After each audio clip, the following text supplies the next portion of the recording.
On the other end of suffering is a life that many people don't know even exists. It's a beautiful world. We all live in this world where our brains are keeping us in this box. Outside that box, on the other edge of suffering, is a world that's endless of opportunity. But we are afraid to go outside that box because in that box it's comfortable. Outside that box, man, God gives you a shovel and says, man, start digging. That's not fun. So what wall are you climbing now? Man, right now, I've climbed a lot of walls. There's no more walls anymore. The reason why is because I know how to climb. I'm good. I'm not scared to climb anymore. I go to the rock, hammer it in, I got my belay and I'm good to go. So you gotta figure out how to climb first, and that's all. We all have a different way of climbing. We all have to strengthen our mind to figure out our own equation. Once you figure out your own equation in life, you can then start picking away at how to be better. But you first have to figure out your equation in life. Once you figure that out, man, you can do anything.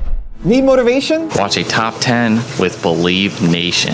Hey, it's Evan Carmichael, and I make these videos because I need them. Because I don't always wake up and feel motivated to go take on the day. And the thing that saves me, that helps me every day, is being around people who are thinking bigger, who are changing the world, and it gives me a little more inspiration to go after my mission. And so I hope this video helps you go after yours today too. So today, this one from one of the best, David Goggins, and my take on his top 10 rules of success. Enjoy. Rule number 2 is don't have a quitting mindset. This is all about the quitting mind. So what's the quitting mind? So, let's say it's day 1 of a job interview. We all know what that feels like.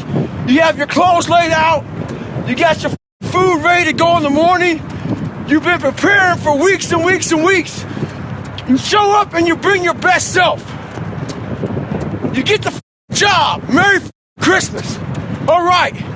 After a couple months, you start showing up to work a little later. You don't look as good. Your clothes aren't laid out. Your breakfast isn't ready. Your mind's getting softer. We do that with everything in life. When New Year's coming up, guess what? Don't have a quitting mind. Repetition every day. Stay hard. Rule number 3 is focus on what matters. Think about how many years, months, hours, seconds, days, all that shit you have wasted on people who suck the life out of you. Today's a good day for you to go through and can those who only call you when they need something. Can those who can't get over who continue to bring up from the past, who can't move forward. Life is short. Life is precious. Spend that time with the people you love, the people you want to give that time to. Real friends, real family. Everybody else, they're just sucking up the air you breathe. You need that to be hard. Rule number 4 is do the impossible. What is something that you learned about yourself through your process or your journey? I learned I was leaving a lot on the table, and that's what scares me the most. I'm good now, but what haunts me is that at 24 years old, I was 300 pounds, and if I didn't make a right turn, if I decided to just give in to the feelings I had, I would have died a 300 or 400 pound man working some minimum wage job in my casket, never knowing that I was this guy. And what fear, so I believe in God. And what scares me the most is I believe that God, in my own mind, I'm a big visualization person. So what keeps me going is like visualizing. It's not true, but it helps me. I believe that God had this big chart in heaven. And when you get there, if you earn your right to get there, you get there in heaven, and you get there, let's say I walked up at 300 pounds. And God says, hey man, great job, you made it to heaven. And he rips this page down from Brian Underwood. And now it says David Goggins' chart. He rips it down, throws that paper to the side. And he says, look at this. And I'm reading it. I go, what is this? He goes, how much do you weigh? 300 pounds. What did you do? I was a pest control guy for 40 years. He says, this is what you were supposed to be. You know what I'm saying? A 185-pound person. Be able to run 205 miles. Break the pull-up record. Motivate people. Energize people. Make them driven. Make them passionate. Make them find more. So am I in heaven or in hell? That's what motivates me. It scares me also, because I believe that we are all leaving a lot on the table. And now when I go to heaven, what I want God to look at me and say is, as you were living, I'm the all-knowing man. I had to get a damn marker out and write more as you were living. You see what I'm saying? I want to impress him. That's what I'm here for. I want to do the impossible. Also, to make sure you're actually taking action after watching this video, I've designed a special free worksheet just for this video. The worksheet will highlight all of the lessons learned in this video, as well as pull out our 3 favorite learnings and quotes that will inspire you to actually do something. The worksheet will also give you space to write down what your key takeaways are and your specific plan of action to make sure you're getting results. If you want the worksheet designed specifically for this video, absolutely for free, there's a link in the description below. Go click on it and start building the momentum in your life and your business. I'll see you there. Rule number 5 is overcome your fears. You made military history, though. You Right. finally got into the military. You had to lose, what was it, 180 pounds or something like that? Some crazy number. So after I got in the Air Force, I had some setbacks in the Air Force. I realized I was afraid of the water. So I wanted to be Air Force Special Operator, Air Force Pararescueman. And I worked my butt off to do it. And, you know, I got in the water and I realized I'm not, you know, me in the water, no fun. Right. So I went from 175 pounds to 297 pounds in 3 years. Yeah. And then I sat at home and all those insecurities from my high school years came back. You know, just everything. I was like, man, I'm Not nobody. feeling good enough. Right, not feeling good enough. Making $1,000 a month, spraying for cockroaches. Right.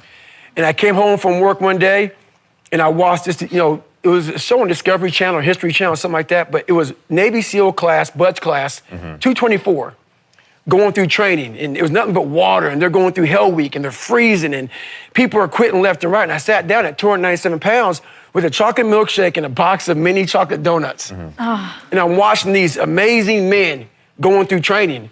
And I felt like, man, I have to now really start to overcome my fears because I felt so small. Every day I had this haunting voice in my head saying, you're nothing, you're nothing. And I had to start conquering myself. Yeah. Right. And I lost 106 pounds in less than 3 months. Rule number 6 is beat procrastination. There's several days I don't want to do shit. I procrastinate like a This is one of those days, man. I put my shoes and my socks and my shorts on every day. Woke up this morning and just stared at them. Didn't want to do shit. Didn't know why I was doing this shit. A lot of times we forget just how badass we are. So what I do, and I've done for so many years, I write down. I've been writing, so this book right here, this is just about a 3-year book, but I've been writing down for years what I do. So I open up to a page today, look at it, and I go through looking at 18 miles, 16 miles, 17 miles, 15 miles, 16, 116 mile week, 123 mile week, 20, 18, 16, all by myself, training alone, push-ups, pull-ups, sit-ups, all this shit I write down here to remind me of the work I put into the craft that is myself. So we have to always remember our purpose will always be there. I have nothing in front of me right now. No race, no nothing. But the purpose is myself. Your mind has to be stronger than your feelings. On those bad days, when you think that you're alone, you just might be. Because you know why? No one else wants to do it. So you be the that always gets it done. Rule number 7 is reject mediocrity. So I got a lot of questions over the holidays. The one major question I got was, how do I finish where I start? I get 2 weeks into it, and then I stop. Well, this is the thing about it. People forget one thing about me. I used to be you. I used to be a fat guy, a guy that didn't care much, a guy that got D's and F's in school, a guy that blamed other people, a guy that was under mediocre. I wasn't even average. So this is the thing about it. I'm going to tell you what people don't want to tell you. Why you stop is because you're lazy. It's because you don't mind getting bad grades in school. It doesn't bother you enough to be mediocre, to be average, to sit around and watch people do great things. You don't mind it. So there's your answer. Your answer is you don't care enough about yourself, so you don't stay in the fight. Rule number 8 is take accountability. What is the accountability mirror? The accountability mirror was, my life, I blamed everybody. And a lot of people had a lot to do with my failures, but it's now mine to own. I had to start owning this myself because they weren't. We will make back. excuses Yes. for anything and everything. Right.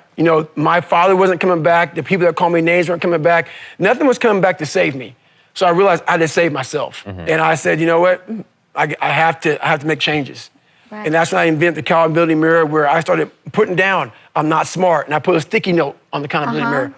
I'm this, I'm that. And my mirror was full of sticky notes. And every day I went through and I tried to kind of like solve these problems. Right. And the biggest problem it was trying to fit in. I was trying to fit in. I was blaming other people. I wasn't taking accountability for my own actions. I was doing all these things wrong. And as a 17-year-old trying to teach yourself this, it was difficult. Yeah. And it snowballed from there, but I ended up passing that test. I passed the ASVAB test. Rule number 9 is build beliefs. The funniest thing in the world to me, they'll go and say, when you wake up in the morning, pound your chest. Look at yourself in the mirror and do all this bullshit. I hope it works. What works for me is that everyday resume. The things I know I've accomplished, the things I know I've done, real hard work, the real calluses on my mind, the real calluses on my hands. That's it. You don't need to pound your chest in the mirror anymore if you have that. I believe that you have to build belief. Belief is like, there's an after school special belief where the mom says, believe in yourself, and that's all great, but there's also a built belief. And the built belief is one where you are constantly, like for me, I came from a bad place. How I build belief is through the daunting tasks I put myself through. So that's proof positive that I can. So it correlates. And that's how this piece of kid I once thought I was built belief by saying, I was in 3 Hell Weeks. I went to Ranger School. I tried out for Delta Selection. Undeniable stack of proof. That is proof. So whenever you think you can't, the confidence comes from the thing that you built. You must build belief. You must build confidence. And rule number 10, the last one before some very special bonus clips, is keep pushing forward. So this is where the 40% rule comes in, people. Worst shape my entire life. I've been through Ranger School, Delta Force Selection twice, 3 Hell Weeks, all this crap. This is the worst pain I've ever been in. To this day, I'm 43 years old right now. I did 21 years in the military. I've done 60 ultra races, pull-up records, all kind of stuff. This is the worst pain of my entire life to this day. But this is when I had to realize one thing. I had to break this humongous thing down to very small. All I put in my mind was, let's not quit yet. I'm gonna quit, but not yet. So I sat there, I can't stand up, so let's get some nutrition. All right, I'm not dizzy anymore. Let me clean this crap off me, okay? I need some food. I'm gonna quit after I eat a peanut butter and jelly sandwich. All right, but not yet. Let me see if I can stand up. Stand up, maybe I'll quit. Let me see if I can walk to the car. There's the car, it's a 1 mile track. I'll walk past the car, I'm just gonna get back to the chair. I'm not gonna quit yet. I kept this mindset the whole time. I ended up doing 30 more miles, did 31 miles, truthfully, after that. I did 101 miles in 19 hours. If you're driving a car, the car may say 130 miles an hour. The factory puts a governor on it, so you only go 91. So you're sitting there when to race somebody, they have no governor. They're fine. Boom. You can't, because every time you get to 91, the car starts doing this. We put a governor on our brain, and the second we get to that governor, our bodies start doing this. Oh, this sucks. This is uncomfortable. No. Let's go this way. Let's stop. It starts giving you all these questions that we cannot answer. If you can't answer the questions your brain is asking you, you quit. If you have the answers to those questions of why the hell am I out here, and you give it a quick answer, the brain starts shutting up because it knows why we're doing what we're doing. I started figuring these things out in my life. So we have this governor on our brain, and how you start pushing past that governor, start realizing your brain has the tactical advantage over you. Why? Because it knows your insecurities. It knows when you're lying. It knows your fears. It knows everything about you. You work out every day. You haven't missed a day. Been doing it for the last 20 years of my life. 20 years? Oh, I did 20 say some 2 years. years. No, 20 some years of my life. 20, every day you work out. So I used to take one day off a week. Uh-huh. I used to take one day off a week. For the body to recover, right? Makes sense. But that one day off was an active recovery day where I would get on a trainer and ride for like 2 hours. Wow. But at a zone 1 heart rate, very low heart rate, and I replaced the carbohydrates in my body while I rode, because the best way to recover for me is to do something at a very low heart rate, because therefore your blood's flowing through your body. Yeah. As your blood's flowing through your body, refuel it with the nutrients, because then your blood's flowing, the nutrients is going through all your cells in your body. All that glycogen is now flowing at a low heart rate. So it's not burning it, it's refueling it. Yeah. So every Sunday used to be that. And it kind of snowballed into, as human beings, we believe, like so many people, before I give them a workout plan, they're talking about recovery.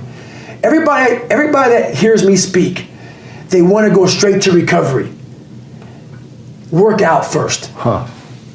Work out first. Before you talk to me about recovery, How to recover, yeah. work out first. I'm not a very known athlete. I'm not a professional athlete. I'm an underground athlete. I didn't do anything to accept these amazing awards. I did it because basically I grew up a very tough life. Lived in a horrible place, mentally, physically, emotionally, spiritually. Got beat down so bad by my father that he beat the courage and strength out of me. So I had to find a way to kind of get it back. And how I did that was literally examining my soul.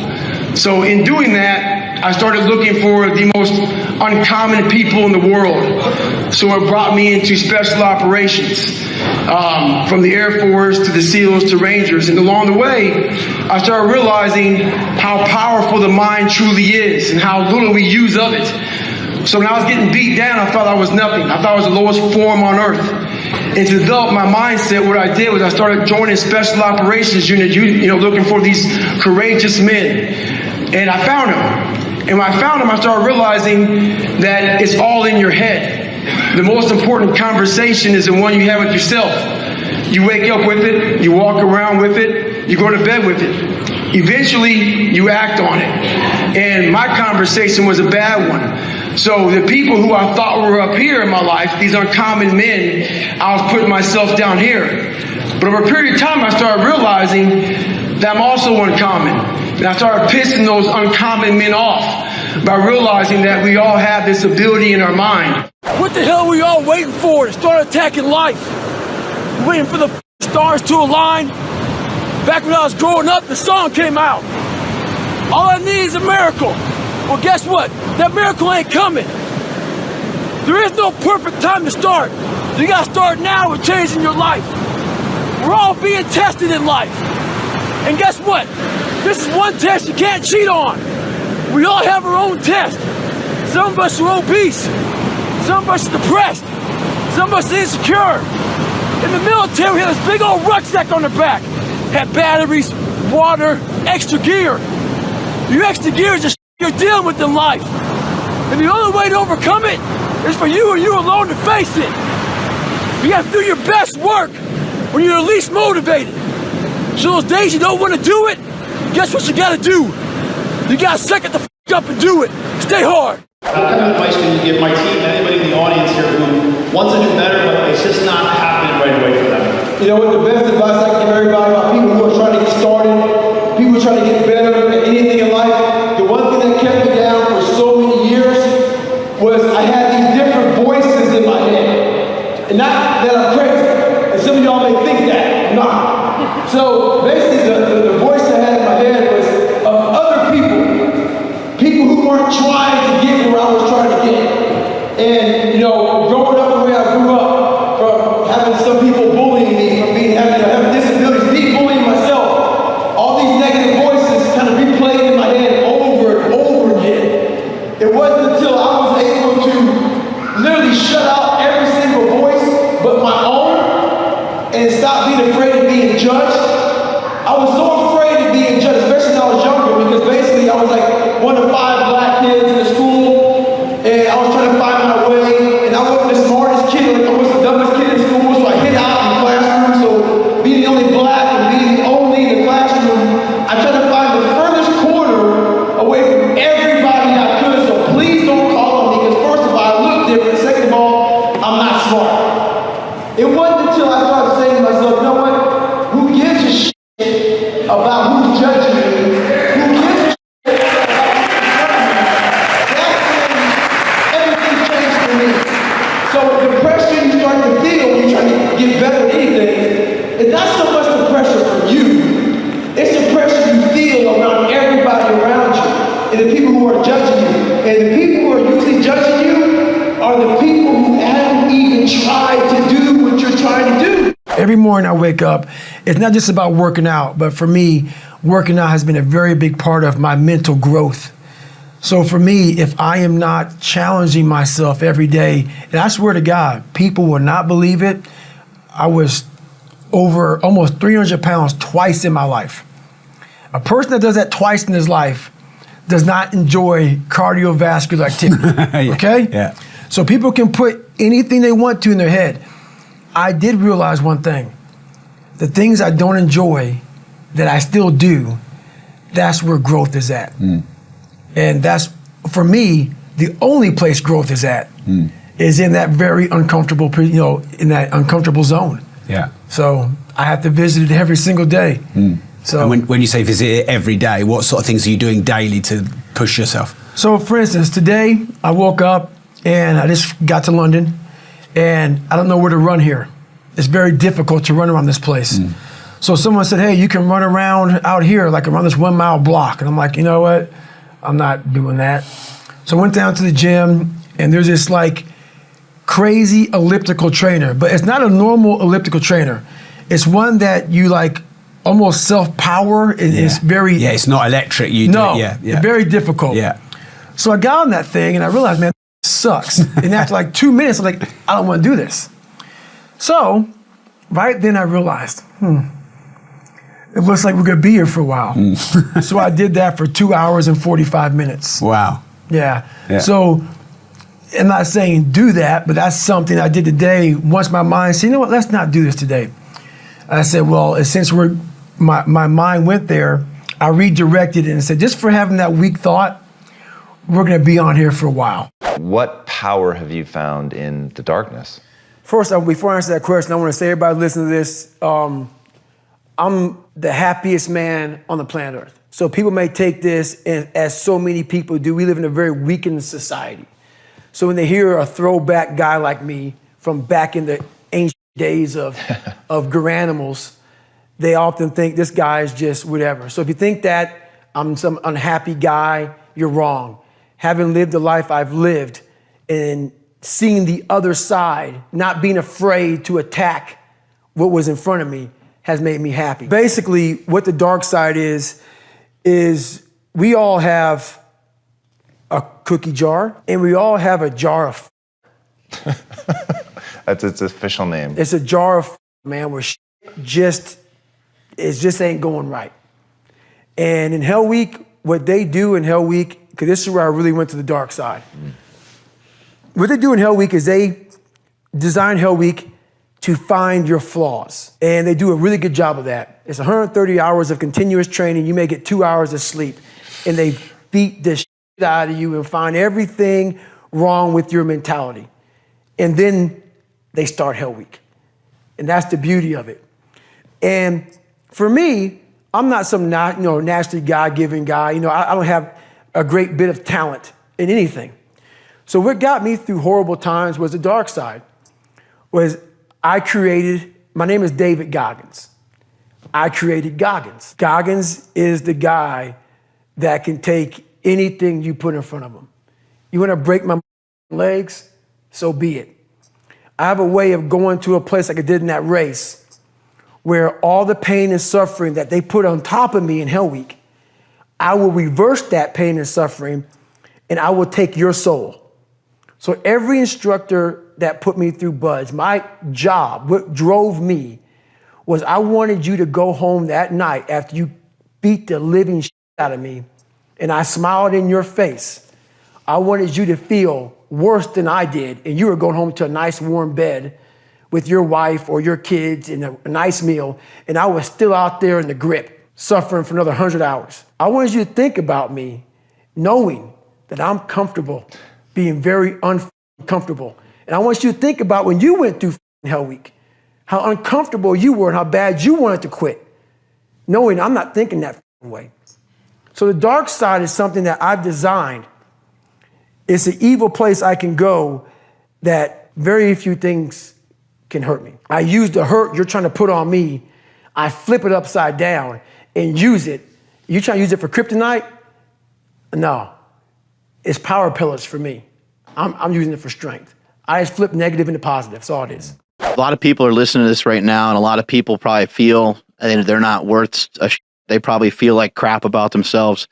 What is something that you're able to share with people that can help flip a switch, or is there anything, or do they just need to come to their own realization? They need to hit bottom. They need to go through some first in order to get there. Like, what are your thoughts on that?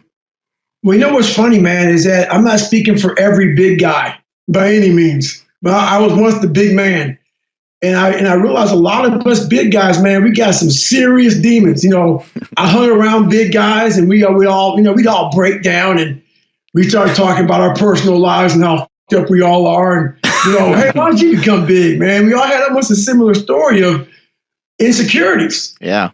And walking around in the airport looking like a gargantuan, man, people look at you differently, and you get a little more self-esteem. So I'm going to be talking to a few of us out there when I say this, man. The biggest thing in life that you have to do is you have to be proud of yourself. You have to start developing that personal self-esteem. And it has to be something that it's an internal thing. And it has to come from a lot of hard work and dedication. And you really have to, I call it like right now, I see your headphones on your head. I walk around life with so-called headphones on my head, man. I don't, really wear them, obviously, but I just have these earmuffs on that I silence out the noise. I silence out the judgment. I silence out the self-doubt. I silence out all the naysayers. And, those people get in our head, and then we start getting in our head. And the most important conversation we'll ever have is one we have with ourselves. And like you were saying to yourself, man, I'm dumb, I'm this, I'm that. I was the same way. So if that's what you're constantly repeating to yourself in that internal conversation, man, that's who you're going to be. And my biggest thing for these people who are out here is, honestly, man, you have to start callousing over that victim's mentality. You have to start building this mental armor that no matter what anybody said, that you can be in a room full of 1 million people, and all million can be like against you and calling you names and whatever. And you be like this, you know what? Roger that. You can go f yourself, man. 'Cause I know exactly where I'm going. I know exactly what I'm doing. And that's the kind of self-esteem you have to build in yourself, man, in this kind of society today. Because it's tough. It's tough out here nowadays. I think we need to rethink how we frame failure. Like, I don't even like that word. You know what I mean? Because it implies such a negative outcome or perspective. Like, there should be a different word for it, and then we wouldn't be so caught up in it. You know what I mean? What you said is so true. That word doesn't bother me because I look at it like you are trying to say it. Failure is just a word. For me, failure was me having more information on how to succeed. That's all failure became to me. So I failed so much. Pull-up records, running events, had to quit this, buds, Rangers, all this crap I had to go back through. All that was, I failed because of these reasons here. Go back to the drawing board, figure out the right equation, put it together, go back, fail again. Oh, but I got more information. So everything I was afraid of, I made sure to meet it right in the face and overcome it. Would you say you've built this almost like sadistic quality where you almost enjoy the pain? I don't enjoy it. It's necessary. Yeah. It's necessary. So every morning I wake up, it's not just about working out, but for me, working out has been a very big part of my mental growth. So for me, if I am not challenging myself every day, and I swear to God, people will not believe it, I was over almost 300 pounds twice in my life. A person that does that twice in his life does not enjoy cardiovascular activity, okay? Yeah. So people can put anything they want to in their head. I did realize one thing. The things I don't enjoy that I still do, that's where growth is at.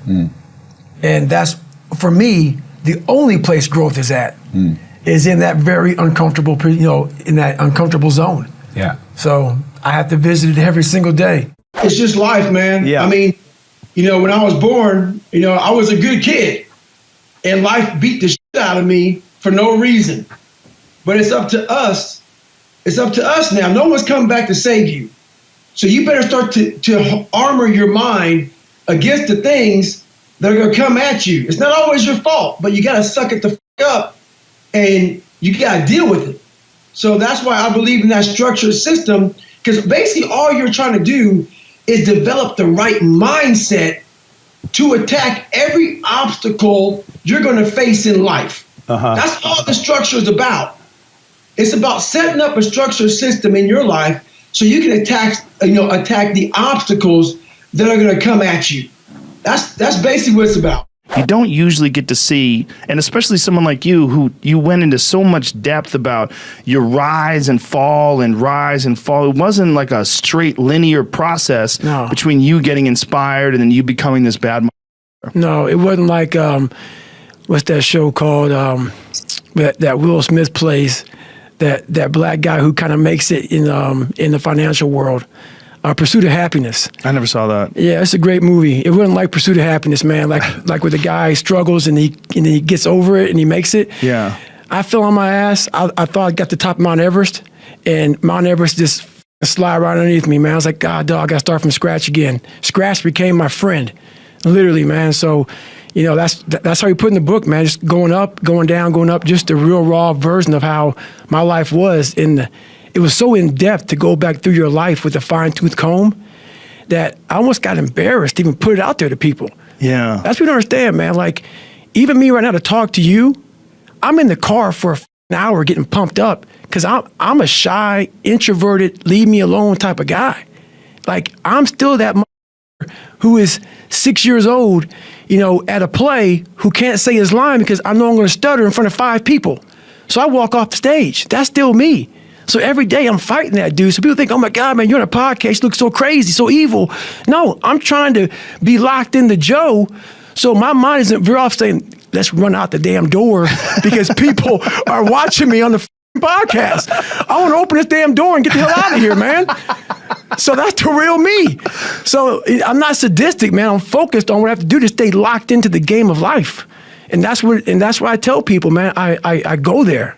So I went down to the gym, and there's this like crazy elliptical trainer, but it's not a normal elliptical trainer. It's one that you like almost self-power. It's very... Yeah, it's not electric. It's very difficult. Yeah. So I got on that thing, and I realized, man, this shit sucks. And after like 2 minutes, I'm like, I don't want to do this. So right then I realized, it looks like we're going to be here for a while. So I did that for 2 hours and 45 minutes. Wow. Yeah. So I'm not saying do that, but that's something I did today. Once my mind said, you know what, let's not do this today.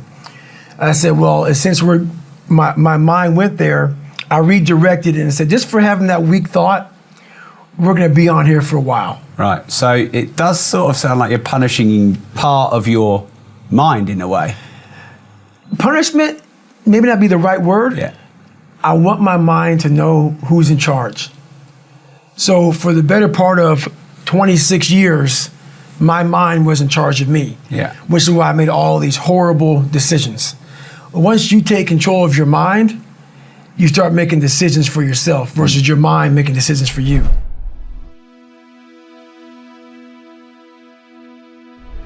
Because you made it this far in a video, I want to celebrate you. Most people start and don't finish. Most people never actually follow through. Most people say they want something, but they don't ever do the work to actually get it. But you are different. You are special. Believe Nation, you made it here all the way to the end, and I love you. So as a special celebration, if you put a hashtag Believe down in the comments below, on this video, I will showcase you and celebrate you somewhere on the screen in a future video because you are awesome. For 10 more amazing rules from Jocko Willing, check the video right there next to me. I think you'll love it. Continue to believe, and I'll see you there. How do you become successful? Well, take ownership of what's going on in your world and then implement the 4 laws of combat leadership. That's how you become successful. Cover, move, simple, prioritize and execute, decentralized command. That's what you need to do. Those are the methodologies for achieving